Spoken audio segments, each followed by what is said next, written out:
Aqui nós temos os fariseus, estão representando o ministério da lei. O apóstolo Paulo diz que a lei é o ministério da condenação. Mas aqui diante dessa mulher tem um segundo ministério. Nós temos o ministério da graça. Infelizmente, nos dias de hoje, muitos pastores, muitos irmãos, bem intencionados, eles misturam esses dois ministérios. Mas esses dois ministérios são coisas opostas. Não tem como eles andarem juntos. O ministério da morte, o ministério da lei e o ministério da graça. No livro de 1 João, na verdade, no livro de João, capítulo 1, verso 17, João, o apóstolo, diz o seguinte: a lei foi dada por intermédio de Moisés.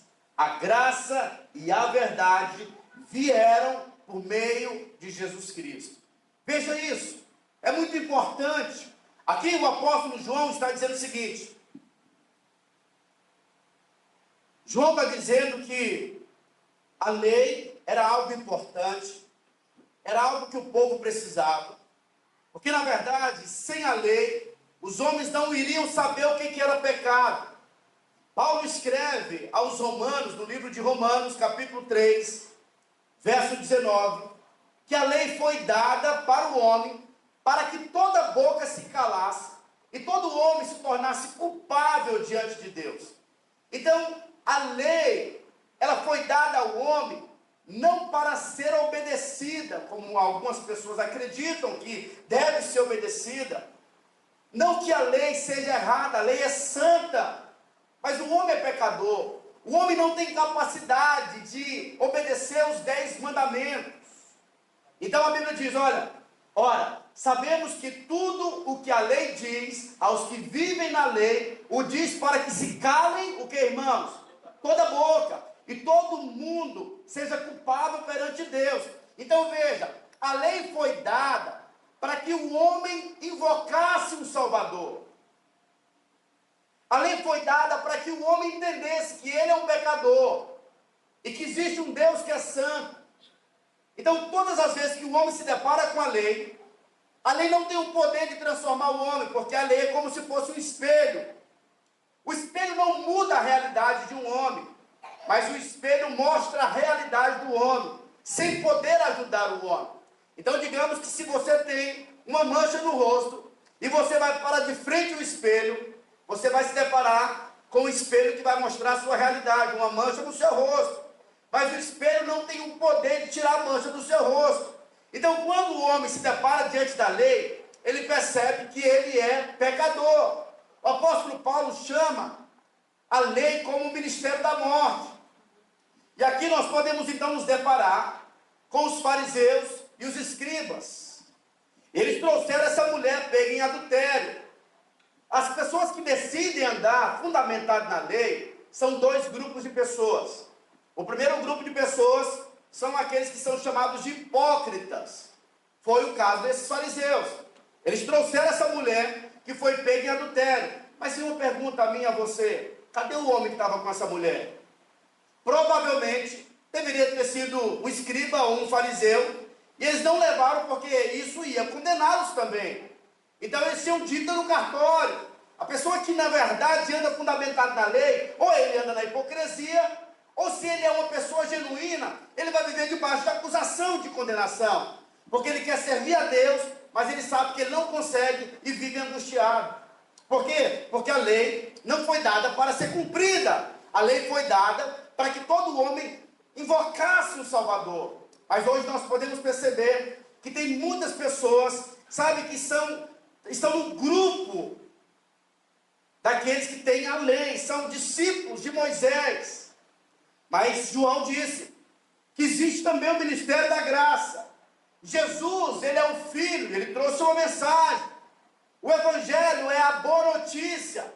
Paulo disse no livro de Romanos, capítulo 1, verso 16, eu não me envergonho do Evangelho, porque o Evangelho é o poder de Deus para a salvação. Entende? Então o Evangelho é o poder de Deus para a salvação.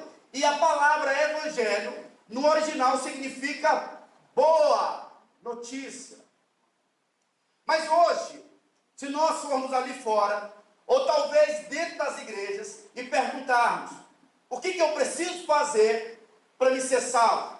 A maioria das pessoas, elas vão falar o que elas ouviram, sabe, do ministério de Moisés, o ministério da condenação. Eles vão falar: olha, eu preciso ler a Bíblia, eu preciso ser bonzinho, eu preciso fazer isso, isso e aquilo. E aí eles então chegam em uma conclusão: poxa, eu não sou nada disso, então eu não vou, porque eu não consigo ser crente, eu não consigo ser bom. E aí eles são expelidos. A lei expele o pecador. Mas a Bíblia diz que Jesus, ele é o ministério da graça, da boa notícia.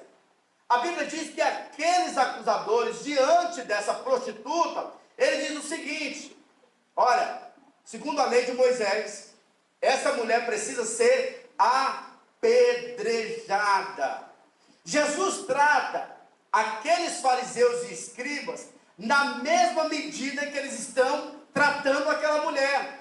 Jesus então usa a lei com aqueles homens e diz o seguinte: olha, quem nunca pecou, que lance a primeira pedra. A Bíblia diz que a consciência daquele povo, eles ficaram completamente acusados. Por quê? Porque eles sabiam que eles tinham dívida no cartório. E eles começaram então a sair, porque o ministério da lei é o ministério da condenação. Quem anda fundamentado na lei vai viver debaixo de angústia. Mas a Bíblia diz que agora essa mulher, ela está diante do ministério de Jesus. Ela teve uma experiência com o ministério de Moisés, que pegaram ela no pecado, mas o ministério de Moisés não mudou a vida dela, pelo contrário, ia condenar mais ainda ela, e trouxeram ela, e agora ela vai ter uma experiência com o ministério da graça. No ministério da graça, Jesus trata aqueles discípulos de acordo com o que eles tinham tratado aquela mulher, mas com a mulher, ele ministra graça. E ele diz o seguinte: mulher, cadê os teus acusadores? Eu também não te condeno. Vá e não peques mais. A mensagem da graça é a mensagem do perdão.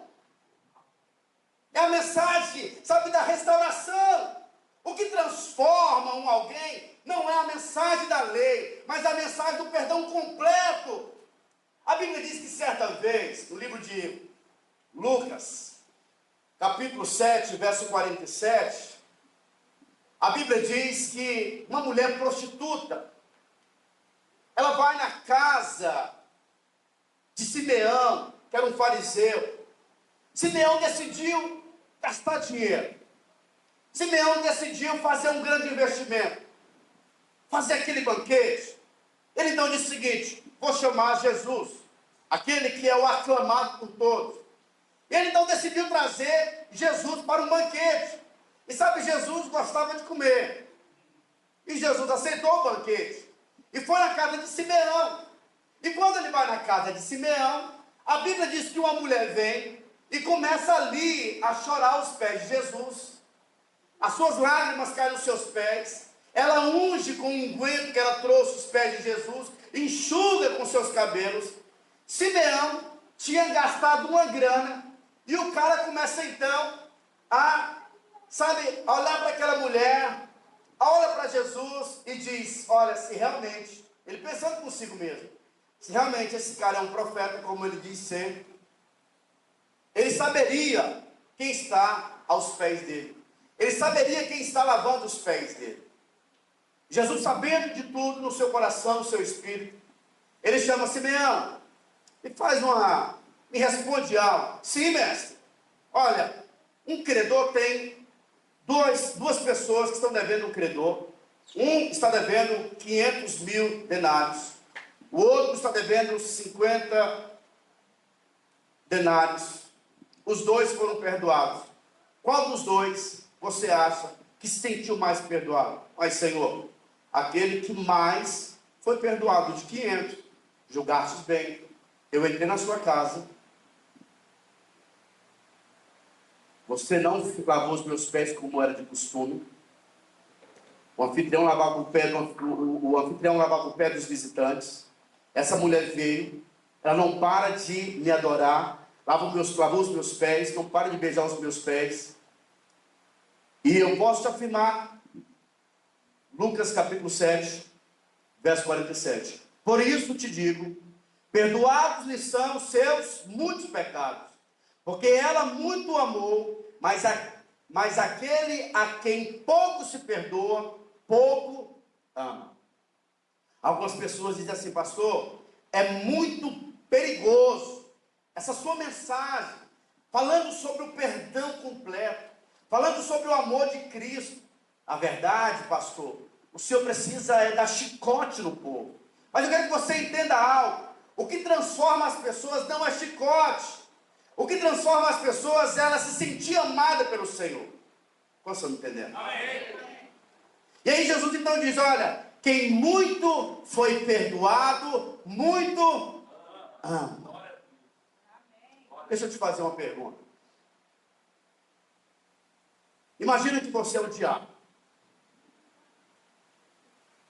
E você sabe que a maior arma de Deus para ativar a igreja, para levar a igreja a avançar e romper, é o amor. Como disse o apóstolo Paulo. É que as pessoas se sintam amadas. Qual seria a sua arma para combater o projeto do seu adversário, que é Deus? Você iria gerar confusão no meio do povo para que eles não se sentissem amados por Deus. Pois é justamente isso que tem acontecido no meio cristão e também no mundo. A mensagem não tem sido a mensagem da nova aliança, tem sido a mensagem da lei, onde apresenta um Deus maldoso, um Deus que pune. Mas aqui a Bíblia diz que a quem muito foi perdoado, muito ama. No livro de Mateus, capítulo 3, conta, é o cenário do batismo de Jesus. A Bíblia diz que Jesus, ele foi ter com João Batista, e ele então foi para ser batizado. O batismo de João Batista era o batismo de arrependimento. Arrependimento de quê? De pecados. Mas me fale aqui uma coisa: Jesus tinha pecado, sim ou não? E por que ele batizou? Jesus batizou porque no seu batismo ele estava se identificando conosco. Ele estava se identificando, ele já estava ali, de alguma forma, recebendo a nossa punição no seu corpo. Livro de 1 Coríntios, capítulo 5, verso 21, está escrito assim, ó: aquele que não conheceu o pecado, Deus o fez pecado por nós, para que nele fôssemos feitos justiça de Deus. O salário do pecado é o que, irmãos? É a morte. E por isso Jesus foi o único que nasceu para morrer. Todos os homens nascem para viver, mas o Filho do homem, Jesus, nasceu com a missão de morrer. A missão de Jesus era uma missão para morrer. Vocês estão me entendendo? Amém. E lá no batismo, Jesus então está nos substituindo. Ali começa o seu ministério. Quando ele nos substitui, uma voz do céu, a Bíblia diz que o céu se abriu, o Espírito Santo veio, e uma voz do céu disse: esse é o meu filho amado, em quem eu me alegro, em quem eu me comprazo. No capítulo 4 de Mateus, a Bíblia diz que o Espírito Santo leva Jesus para o monte, para ser tentado pelo diabo. Qual foi a primeira tática do diabo? Já gera dúvida. Se tu és filho de Deus, transforma essas pedras em pães. Perceba que além dele colocar dúvida, ele não falou se tu és filho amado, porque Deus disse: esse é meu filho amado. E sabe, a maior tática do diabo contra os seus filhos não é gerar, sabe, um sentimento de que você foi perdoado. O alvo do diabo é gerar em você o espírito da condenação, da acusação. Quanto mais acusado você fica, mais você não avança na sua vida cristã. Então a mensagem é a mensagem da libertação. A Bíblia diz que o sangue foi tão poderoso que ele nos transportou do império das trevas para o reino do Filho do seu amor. Nesse amor ele lança fora todo medo. Algumas pessoas acreditam: olha, pastor, essa mensagem da graça é perigosa, porque se você fala que as pessoas são perdoadas, elas vão para o mundo. Mas isso é uma mentira, disse Jesus. No livro de Lucas, capítulo 7, verso... Ah, meu Deus. Só porque você está fazendo Deus. Você me deixou nervoso. Põe de novo, mas não é assim não, eu sou um robô não. Lucas capítulo 7, verso 47, ele diz: quem muito foi perdoado, muito ama. Olha, irmãos, eu confesso para vocês, por muito tempo eu vivi debaixo do jugo da acusação e debaixo do ministério de Moisés. A minha vida errada, se é que eu posso dizer assim, ela aconteceu dos meus 16 anos aos 17 anos de idade. E quando eu me converti, eu tinha aquela crise. Qual crise que eu tinha? Poxa vida, eu me arrependi dos meus pecados, mas eu não consegui confessar todos os meus pecados. Será se realmente eu fui perdoado? Porque eu preciso confessar todos eles. Mas veja, você às vezes dá mais poder para o pecado do que para o sangue do Cordeiro.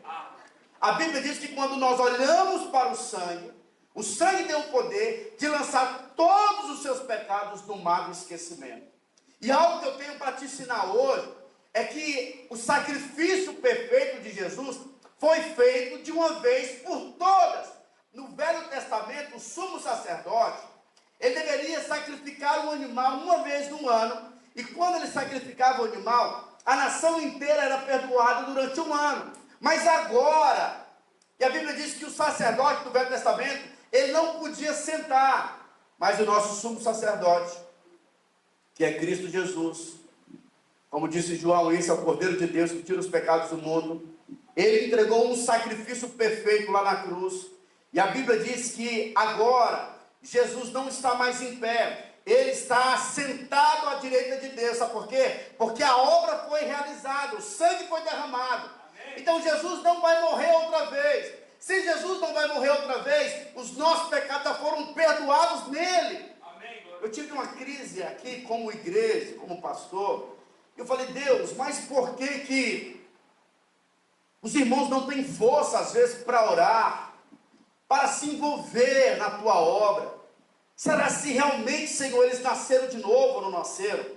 Eu senti o Espírito Santo falando para mim que a única forma de saber se as pessoas foram salvas ou não, se tiveram a experiência do novo nascimento, a experiência de receber o Espírito Santo dentro de si, é quando você compartilha o Evangelho da graça. Porque o Evangelho é o poder da salvação. Não tem salvação se nós não entendermos o poder do sangue de Jesus. E aí, muitas pessoas hoje, elas ficam olhando para a lei e dizem o seguinte: olha, você tem orado, tem buscado a Deus, como tem sido a sua vida? E a vida cristã é uma demanda.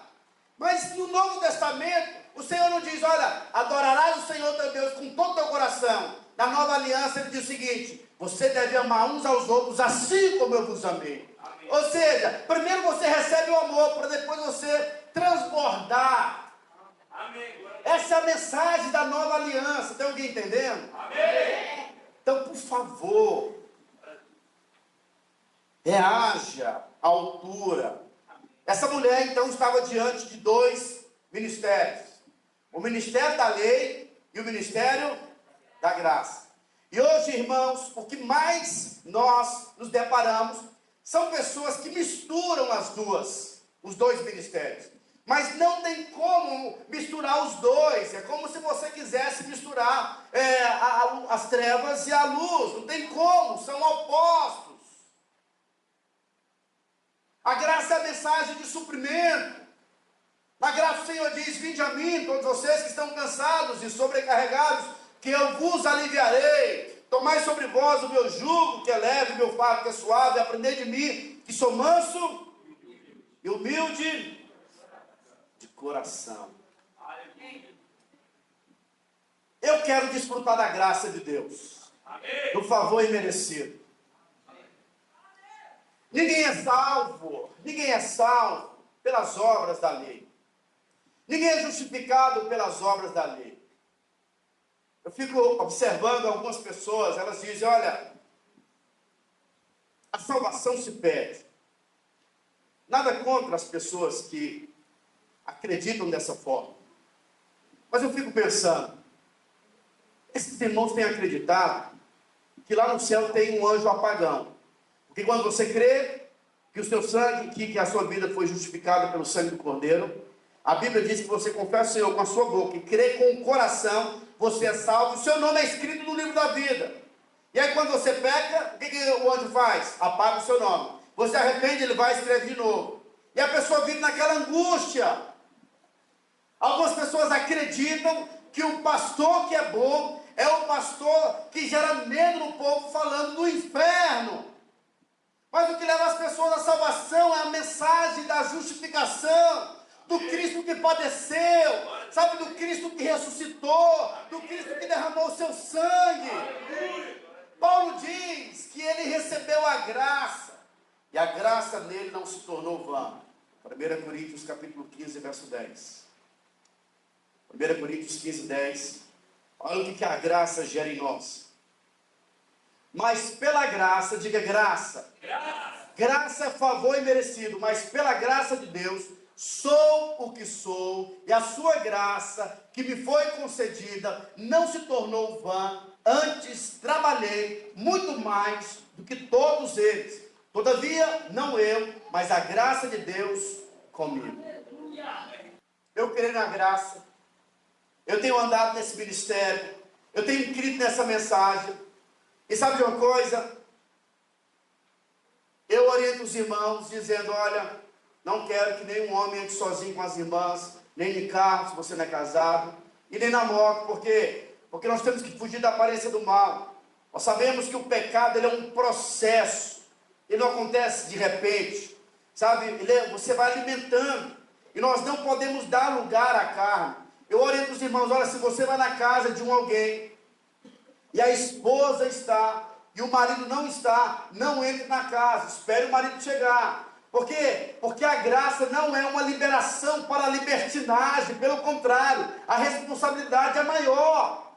Nós somos um povo sério com a palavra do Senhor, mas entendemos que o caminho de avançarmos como povo de Deus é entendendo o perdão pleno de Deus. Amém. É claro que essa mensagem, ela não se aplica para aqueles que ainda não creram no sacrifício de Jesus. Mateus capítulo 17, verso 1, abra sua Bíblia, Mateus 17.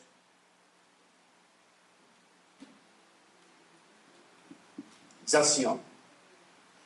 6 dias depois, tomou Jesus consigo a Pedro e aos irmãos Tiago e João, e os levou em particular a um alto monte, e foi transfigurado diante deles.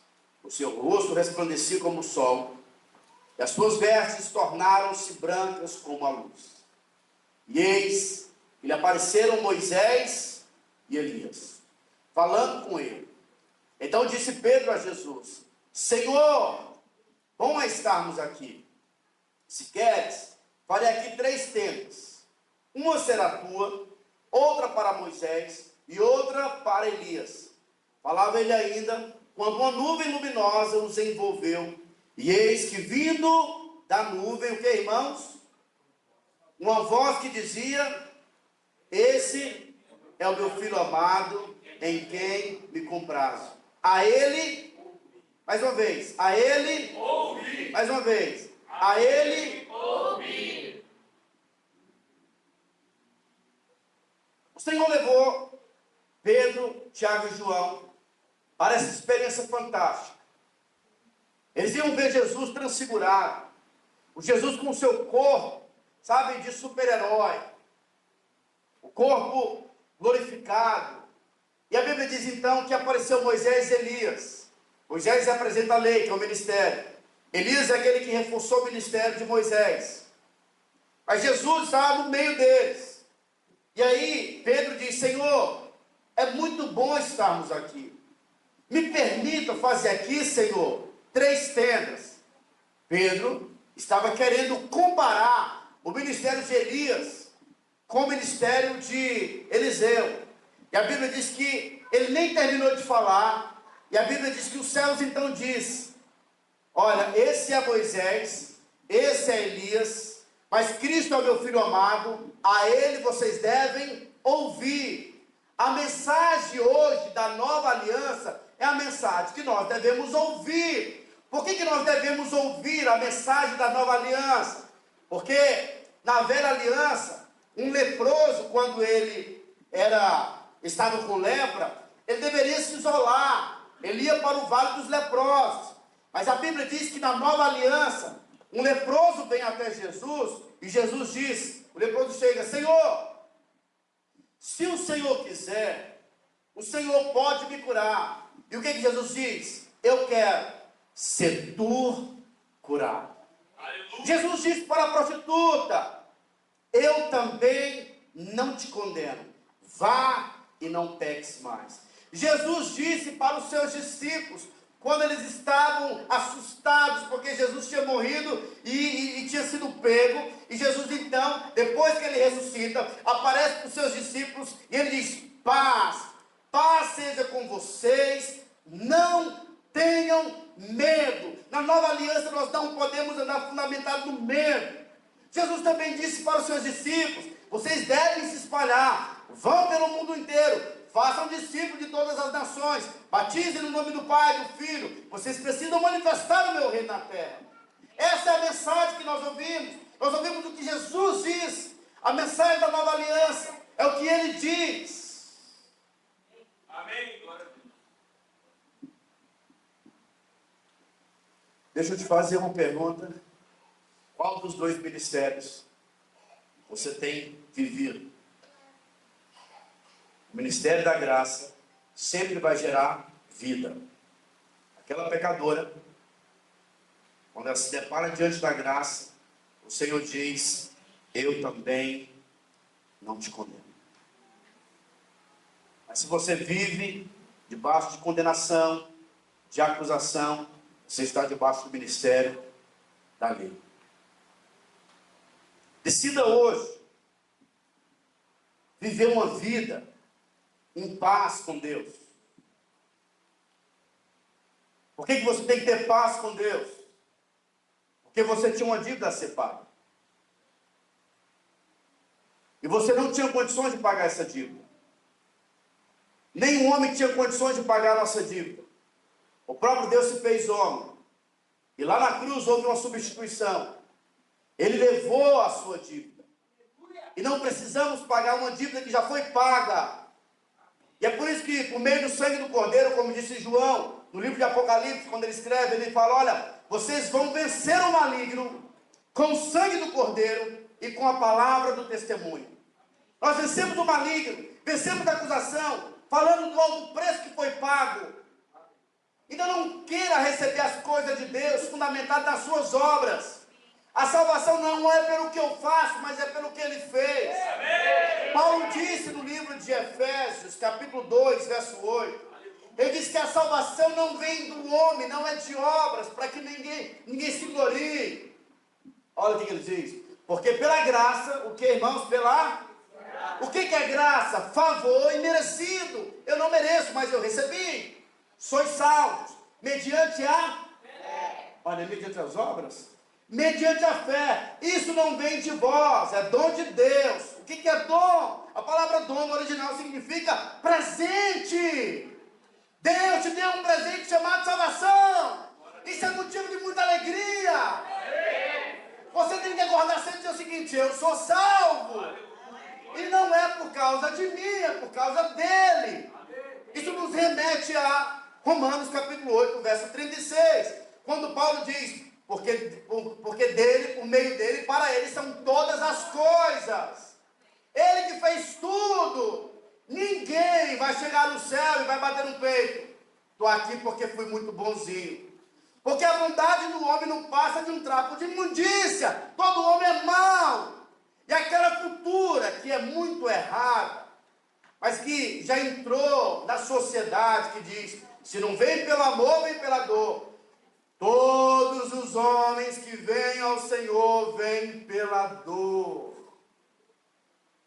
Não tem nenhum homem que vem pelo amor. Todos os homens necessitam. Tem uns, às vezes, que acham que tem uma vida boa, mas, na verdade, a bondade do homem não passa de um trapo de imundícia, disse Jesus. E foi Ele que nos encontrou, o seu amor. Sabe, é o Espírito que foi liberado, que nos constrange, que nos convence do pecado, da justiça e do juízo.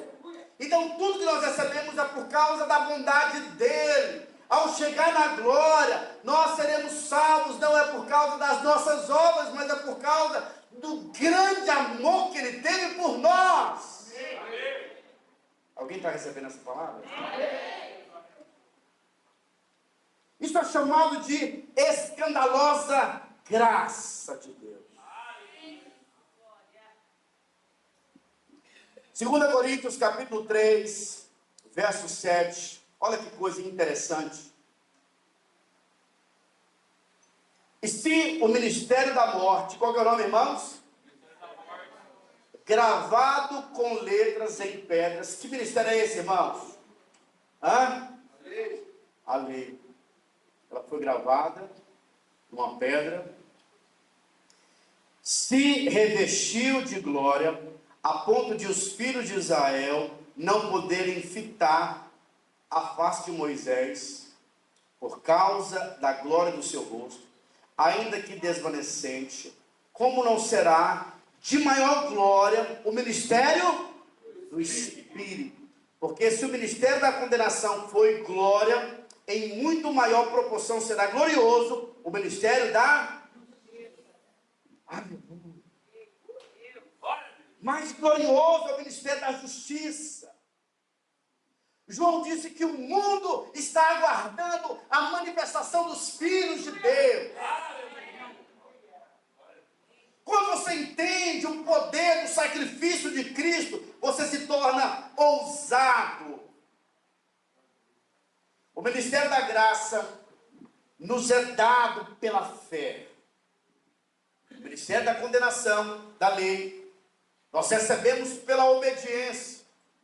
E pelo fato do homem não conseguir obedecer, ele vive frustrado.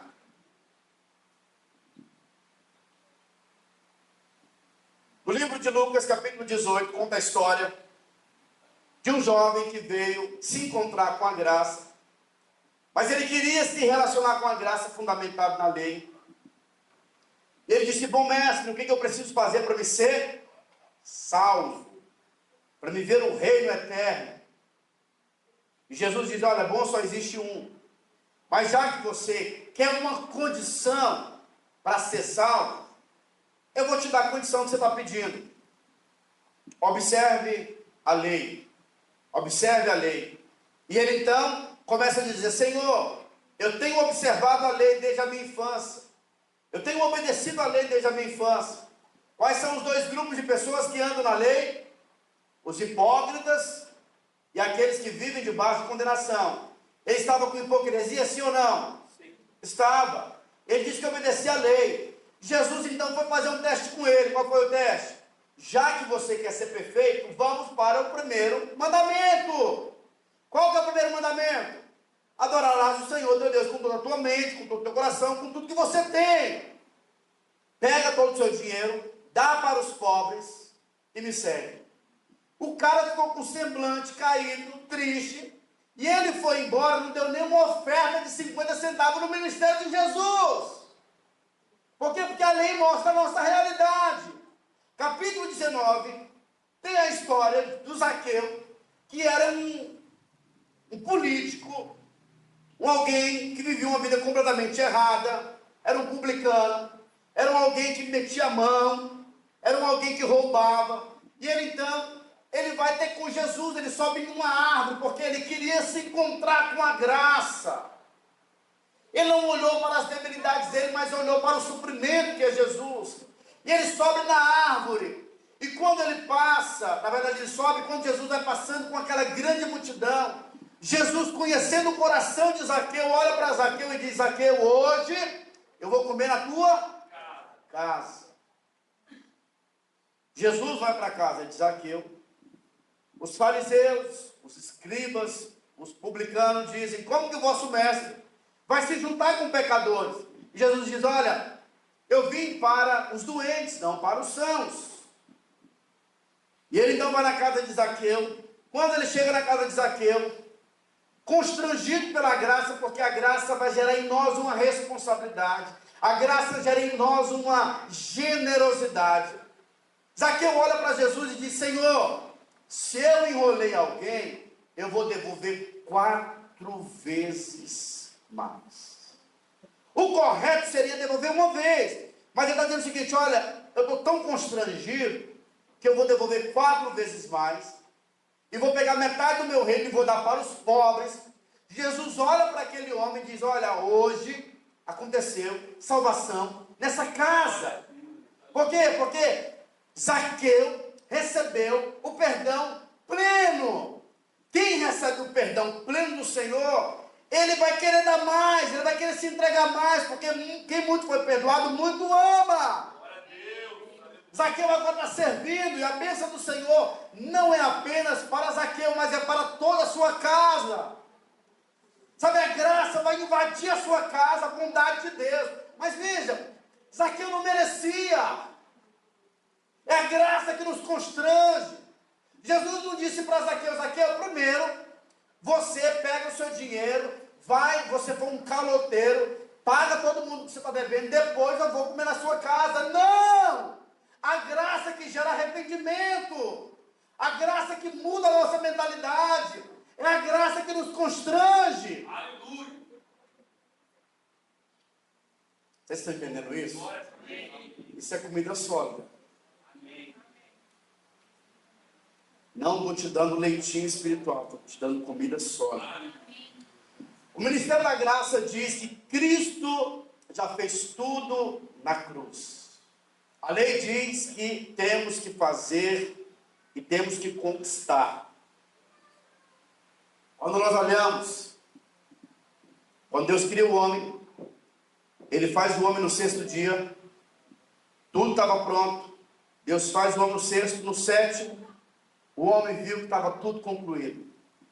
Quando Deus tira o povo do Egito, Ele diz: olha, eu vou dar para vocês cidades que vocês não edificaram, poços que vocês não cavaram. Eles receberam coisas prontas. O cristianismo começa com: está consumado. Ou seja, eu fiz tudo. Agora, qual que é a nossa função? Manifestarmos o reino e a bondade de Deus. Você foi chamado para isso, para manifestar a bondade de Deus. A obra já foi realizada. Por isso os demônios precisam se submeter a você e a mim.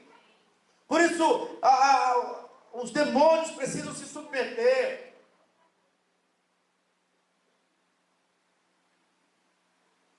Eu comecei a trabalhar com material didático há tempos atrás, e aí eu dormia em muitos hotéis.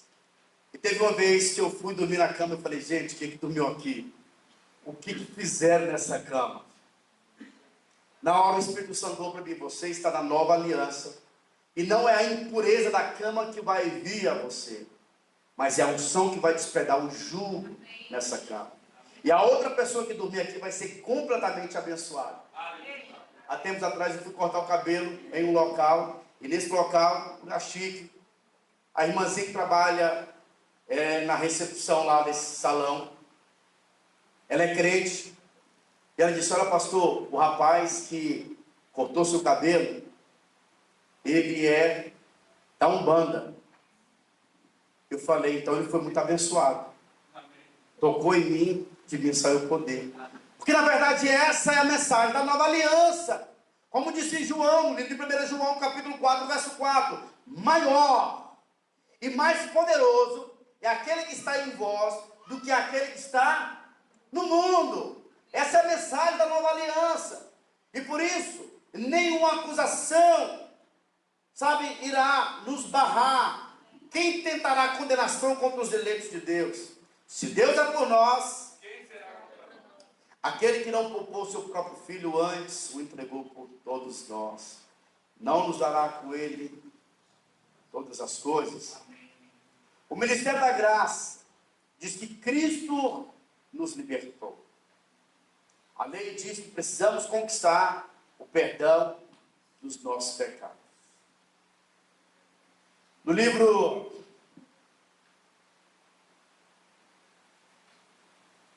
de João, capítulo 1:17, está escrito: a lei foi dada por intermédio de Moisés, a graça e a verdade veio por meio de Jesus. Graça e verdade. Quando você vai para o original, essas duas palavras são a mesma coisa. Então eu poderia dizer que a graça e a verdade é a mesma coisa, sim ou não? No livro de João, capítulo 8, verso 32, está escrito: e conhecereis, e a verdade vos libertará. Eu poderia mudar esse nome verdade e colocar: e conhecereis a graça, que a graça vos libertará. Eu lembro que uma vez, uma irmã que andava conosco, e a mãe dela fazia parte de uma outra igreja. Essa irmã falou: pastor, teria como nós fazermos uma reunião na minha casa, uma célula, pelo menos uma vez para abençoar a nossa casa? Eu falei: ok, irmã, nós podemos fazer.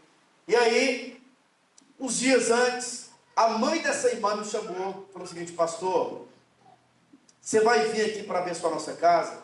Eu só queria te pedir um favor, pastor, não traga pecadores para a minha casa, senão eles vão fazer coisa assim, vão trazer coisa ruim para a minha casa.